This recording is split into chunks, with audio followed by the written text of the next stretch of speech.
Cordial saludo para todos. Me presento, mi nombre es John Freddy Cuesta Velosa, estudiante de la Fundación Universitaria del Área Andina, y junto con mi compañero John Alexander Valderrama vamos a desarrollar la actividad planteada para este eje número 4 de la materia constitucional colombiano NRC 1978 del grupo 304. En esta actividad pues vamos a analizar los principios básicos del funcionamiento del Estado colombiano a través de figuras tales como la centralización, la desconcentración, la delegación y la descentralización. Por ende pues vamos a desglosar cada una de estas figuras a continuación. Bueno, vamos a comenzar hablando o dando una breve descripción sobre lo que es la centralización y lo que es la desconcentración. Básicamente la centralización consiste en concentrar el poder en un solo órgano del Estado. En este caso puede ser el gobierno nacional. Por consiguiente, todas las decisiones que se toman principalmente desde allí tienen un carácter uniforme. ¿Esto a qué hace referencia? A que de cierta forma dejaría sin autonomía a los gobiernos locales, ¿sí? ¿Para qué? Para tomar decisiones, para disponer de recursos o disponer de herramientas que requieran en su momento.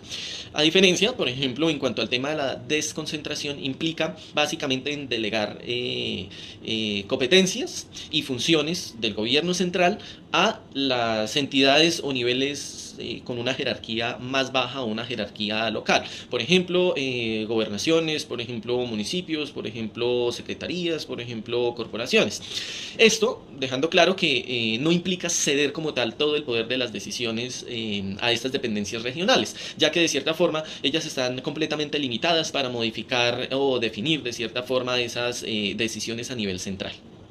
Listo, en resumen. La centralización básicamente se caracteriza principalmente por la concentración del poder en el gobierno central y todos por implementar políticas uniforme y de nivel nacional. En cuanto ya al tema de la desconcentración, pues básicamente se caracteriza por permitir delegar funciones del orden administrativo a órganos regionales y todos pues por mantener un orden y control del poder de la decisión, pero básicamente pues enfocado en delegar funciones y tareas a las demás entidades para que las cumplan, las ejecuten y de cierta forma pues esa responsabilidad va a ser compartida, ¿sí? Si bien la autoridad es delegada, la responsabilidad va a ser compartida. Ahora bien, vamos a hablar de las ventajas y desventajas que tienen cada uno de estos modelos. Vamos a empezar por el lado de la centralización.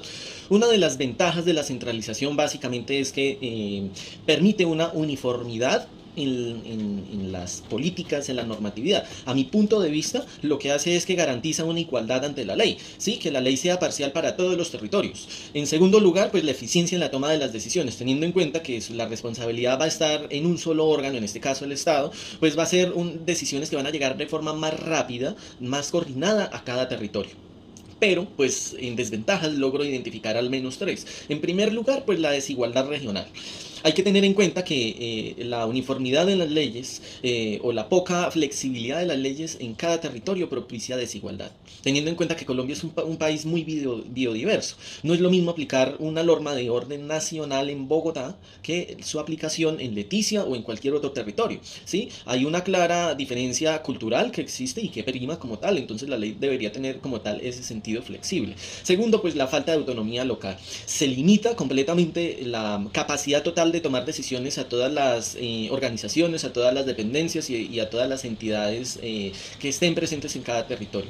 Y tercero, pues va a generar como tal una sobrecarga en el gobierno central, teniendo en cuenta que es el único órgano que va a tomar las decisiones. En cuanto a la descentralización, pues va a existir también al menos tres ventajas que logro identificar. En primer lugar, pues va a existir una mayor eficiencia en la implementación de políticas.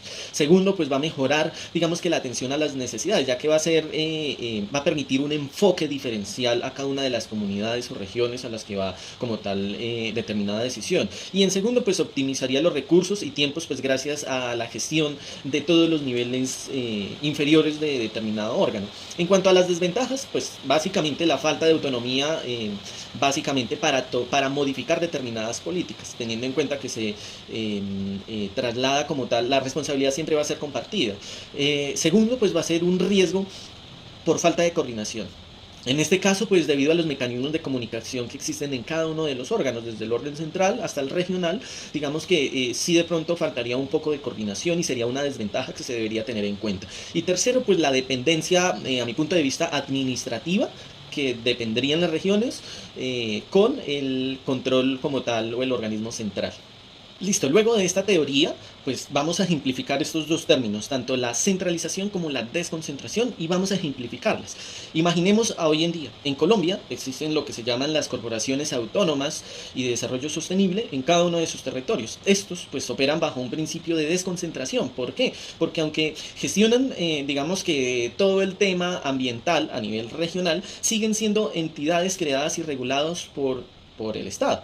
¿A través de qué? A través de la Ley 99 de 1993, y deben estar alineadas a las políticas y normativas de nivel o de carácter nacional, como lo es el Ministerio de Ambiente y de Desarrollo Sostenible.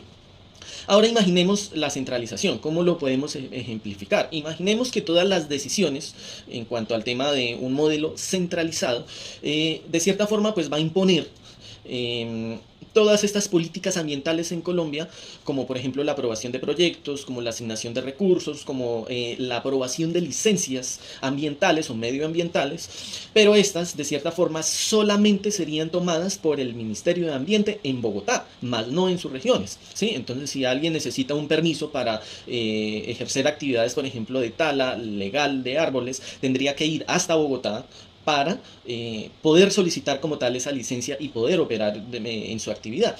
De cierta forma, pues limitaría a las corporaciones autónomas a solamente ejecutar como tal las órdenes y las decisiones que se tomen en Bogotá.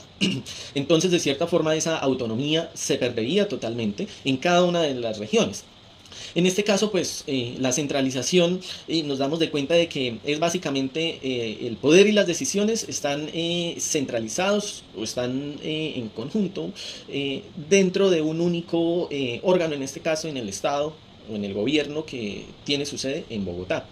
Ahora, por ejemplo, la desconcentración. Imaginemos que, por ejemplo, como hoy, las corporaciones autónomas regionales, de cierta forma, tienen la capacidad de emitir, por ejemplo, permisos o licencias medioambientales para que determinadas personas o empresas puedan operar en cada una de sus regiones, teniendo en cuenta digamos que la diversidad cultural que existe acá en Colombia. Van a ser de cierta forma más eficientes estas decisiones. Se implementaría, por ejemplo, programas de sensibilización, se implementa como tal programas educativos enfocados para cada región del país. Sin embargo, pues estas acciones o estas estrategias que implementan en cada región deben alinearse con las políticas generales y las directrices establecidas por el Ministerio de Ambiente. En este caso, pues como nos damos de cuenta, de cierta forma el ministerio delega ciertas funciones a las corporaciones autónomas, ¿verdad? Pero de cierta forma el poder sigue centralizado en el ministerio. Entonces, este sería, digamos que un claro ejemplo de cómo podría ser, digamos que adoptar un sistema centralizado o, por ejemplo, digamos que tener la desconcentración. Libera carga administrativa y, de cierta forma, la responsabilidad va a ser compartida entre el gobierno nacional central en Bogotá y las regiones en sus respectivas capitales o sedes en las cuales operen determinadas organizaciones. Muchas gracias. A continuación, ya mi compañero John Alexander Valderrama nos va a seguir ampliando todos estos términos interesantes. Entonces, muchas gracias. Gracias, compañero John. Y un saludo a todos. Mi nombre es John Alexander Valderrama, estudiante de Derecho del tercer semestre de la Fundación Universitaria Ariandí. Hoy hablaré de dos pilares fundamentales del funcionamiento del Estado colombiano: la descentralización y la delegación. Imaginemos que vivimos en un pueblo apartado donde las decisiones sobre transporte, salud y educación siempre las toma una oficina en Bogotá. ¿Cuánto tiempo tardaría en resolver los problemas locales? ¿Se haría de la mejor forma? ¿Se delegarían los recursos a las partes de verdadmente necesarias? Aquí es donde entra en juego la descentralización y la delegación. Vamos a ver cómo esos mecanismos hacen que el Estado funcione de manera más eficiente. Un ejemplo sería Juan, un alcalde recién elegido en un pequeño municipio. Antes de la descentralización, cada decisión sobre educación, salud y transporte debía ser aprobada por el gobierno central, lo que demoraba meses y muchas veces no se daban cuenta exactamente qué era lo que se necesitaba realizar porque no estaban presentes. Hoy, gracias a la descentralización, Juan tiene la autonomía para gestionar el presupuesto y mejorar su comunidad sin esperar el visto bueno de Bogotá. La descentralización es cuando el Estado transfiere competencias a entidades autónomas como departamentos y municipios. Esto le permite tomar decisiones administrativas de los recursos de manera independiente y rápida. Unas características importantes sería la autonomía, porque permite a los gobiernos locales tomar decisiones sin depender del gobierno central. Responsabilidades, porque la descentralización pues obviamente se deben de rendir unas cuentas, y del manejo de unos recursos propios que se asignan por unos presupuestos específicos para su gestión. Existen tipos de descentralizaciones, claro. Existe la territorial, que es manejada por gobiernos locales como los municipios y departamentos, que gestionan esos asuntos públicos, y por servicios, que son entidades especializadas como hospitales públicos, universidades, que administran unas funciones específicas. Gracias a la descentralización, los municipios administran el servicio de agua potable, porque servicios públicos domiciliarios sin descentralización dependerían de Bogotá para reparar cosas tan simples como tuberías o mejorar el servicio. Ahora bien, otra palabra importante de la que vamos a hablar es la delegación. Pensemos en un presidente con demasiadas tareas en su escritorio, firmando decretos, atendiendo reuniones, supervisando ministerios. Pues para ser eficientes delega ciertas funciones a sus ministros, por ejemplo. Así, aunque él sigue siendo el responsable final, el presidente, sus ministros pueden ejecutar tareas específicas. La delegación es cuando una autoridad transfiere temporalmente una función a otra persona o entidad, pero sigue siendo responsable del resultado. Características claves: puede ser revocada en cualquier momento y la autoridad delegante sigue controlando la función, aunque existe una jerarquía que ocurre dentro de la misma estructura administrativa. Un ejemplo sería el presidente de la República delega funciones en los ministros como la firma de decretos administrativos, que esto permite que el ministro tome una mala decisión, pero el presidente sigue siendo responsable. Rápidamente, impacto positivo de la centralización: mayor participación ciudadana, agilidad en la prestación de los servicios públicos, retos, desigualdad entre municipios por capacidad administrativa, casos de corrupción. Bueno, pero aún así la centralización no puede vulnerar la unidad del Estado, garantizando el control del gobierno nacional sobre recursos locales. Importancia y desafíos de la delegación: agiliza la administración pública, se especializa en funciones específicas y tiene un riesgo también porque es el abuso a veces de la delegación para evadir responsabilidades, y muchas veces hay una falta de supervisión efectiva. El Consejo de Estado ha anulado actos administrativos delegados porque no cumplen con unos requisitos legales que se necesitan para ese tipo de función, como la delegación. Entonces, la descentralización y delegación permiten al Estado que sea más eficiente y cercano. Sin descentralización, las regiones quedarían rezagadas y sin voz, dependiendo de una central como Bogotá, y el Estado sería un poco más lento y ineficiente. Entonces, como futuros abogados, debemos analizar estos principios para entender el impacto de la política en la administración pública. Docente, compañero, esperamos que después de este corto video se haya despejado algunas dudas, y en nombre de mi compañero y mío, le deseamos un feliz día. Muchas gracias.